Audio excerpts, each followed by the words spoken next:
Tinuldo ka na mga kababayan ng ating Pangulong Bongbong Marcos yung mga chismis or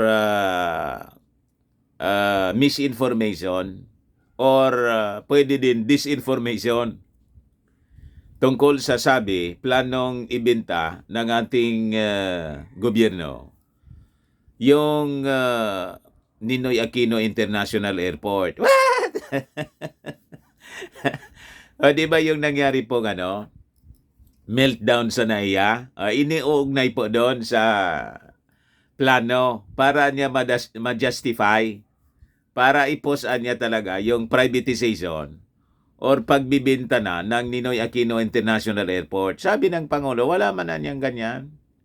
That is misinformation. You cannot privatize NAIA. Yan niya pwede na ganon. I-share ko po sa inyo kasi yung mga kalaban ng gobyerno, lalo na yung mga kabayan, yun ang unang nag-float ng mga balita. Inaakusa yung ating administrasyong Bongbong Marcos na yun ang agenda.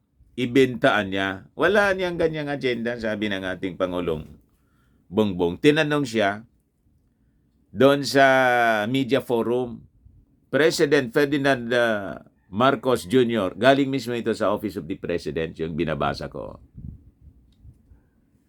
Para alam ninyo kung ano yung source natin. President Ferdinand Marcos Jr. has denied reports that the Ninoy Aquino International Airport will be privatized.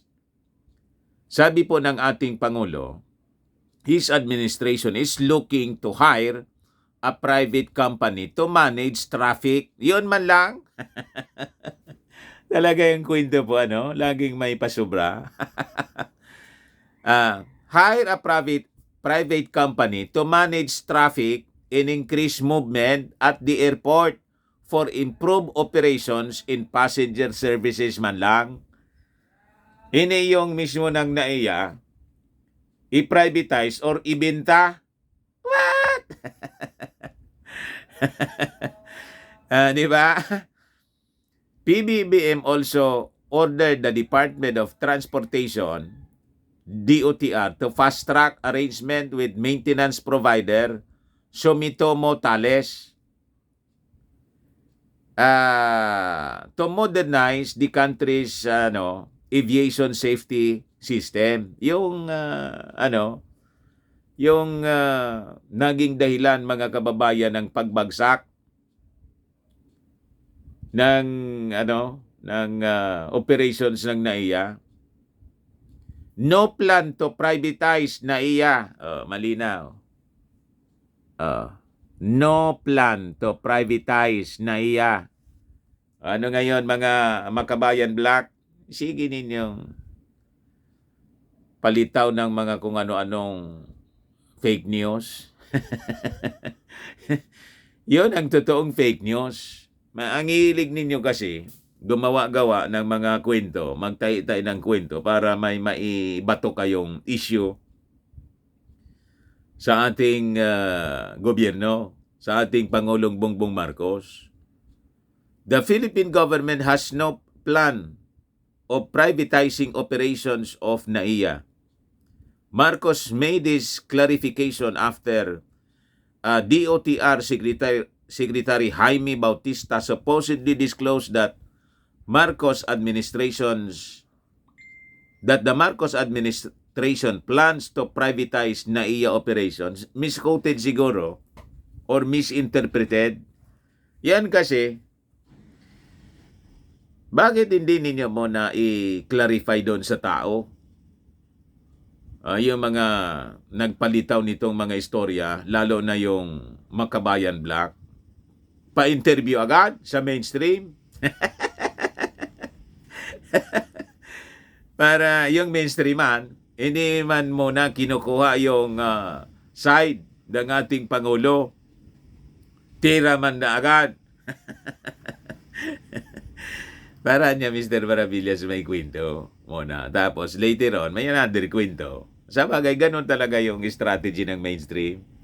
Huwag mo na muna niyang ilabas kasi bukas na lang or the other day, the next day, ilabas natin. Pag hindi, wala na tayong kwento. What? Di ba?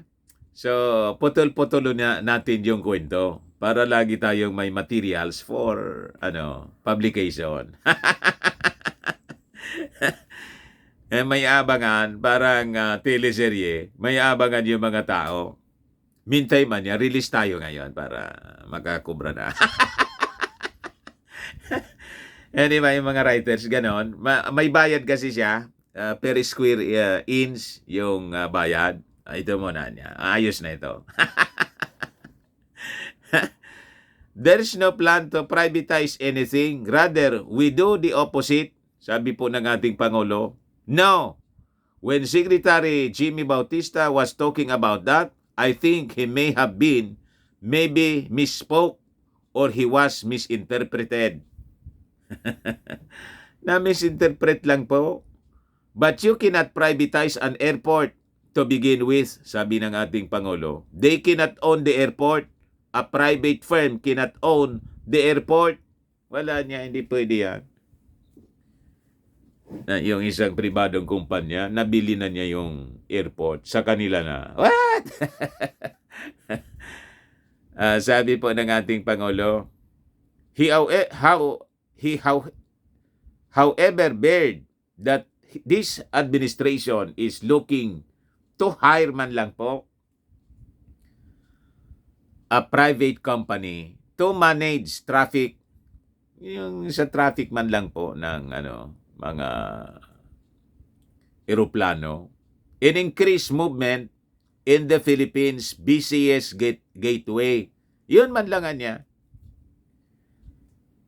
Marcos did not disclose the name of the company but noted that he met with their officials during his trip doon sa New York noong September last year. Siguro may offer po para maayos yung traffic.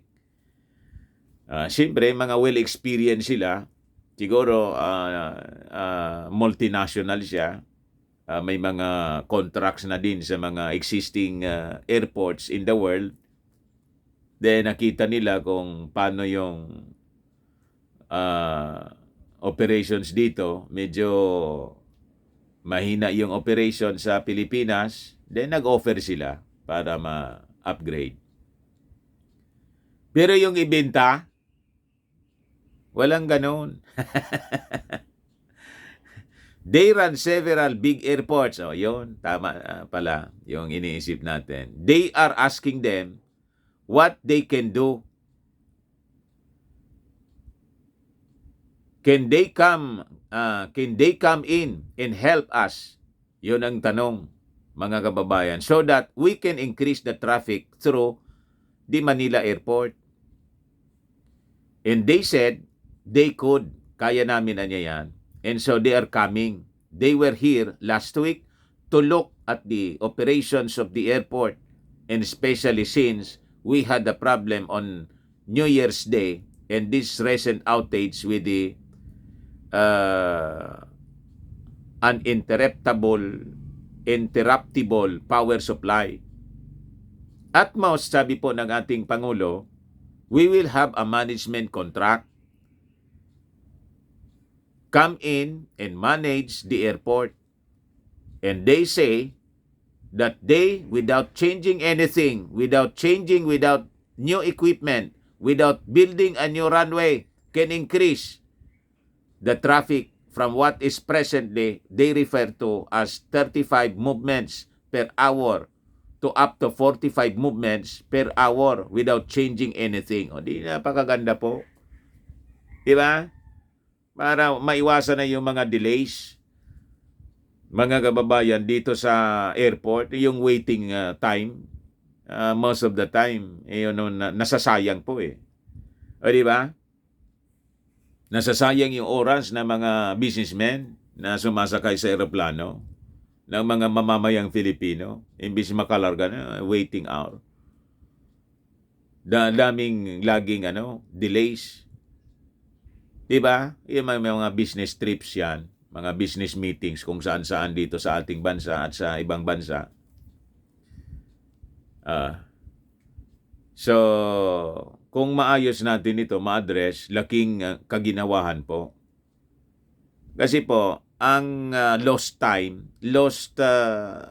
kuwan po yon, money. Time is gold. Yun ang totoong gold po. Nagpo-produce ng gold. Yung time. Nagpo-produce ng wealth. Kaya dapat hindi natin sinasayang yung oras. Apektado yung productivity ng ating bansa. O, di ba? O ngayon, sa ibang kwento, sabi rito, meanwhile, Marcos denied speculations that his wife, First Lady Lisa Araneta Marcos, had anything to do with the appointment of intelligence service of the Armed Forces of the Philippines officials. Araneta Marcos earlier released a video denying the allegation, saying she was sick and tired of people using her name to stir controversy. Sabi po ng ating Pangulo, kasi tinanong ito doon sa media forum, media interaction, siroan niya. She really has no input on that. The First Lady helps me in terms of the organization because she is actually very, very good at that. Organizing which office, how the workflow goes, where the documents go through. But that's the extent of it. We don't talk policy together. Kasi ina-accuse yung ng mga mga marites na vloggers. Di ba? And itinanong ng isang pumatol din sa marites na vlogger yung issue. Yung isang mainstream media reporter. Ba't kasi pinapatulan ninyo yung kwento ng marites na vlogger?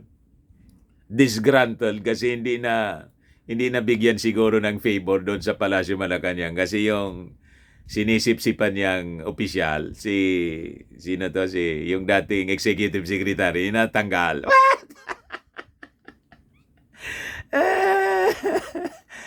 Naguramentado na po yung mga marites na vloggers. Inaaraw-araw yung paninira.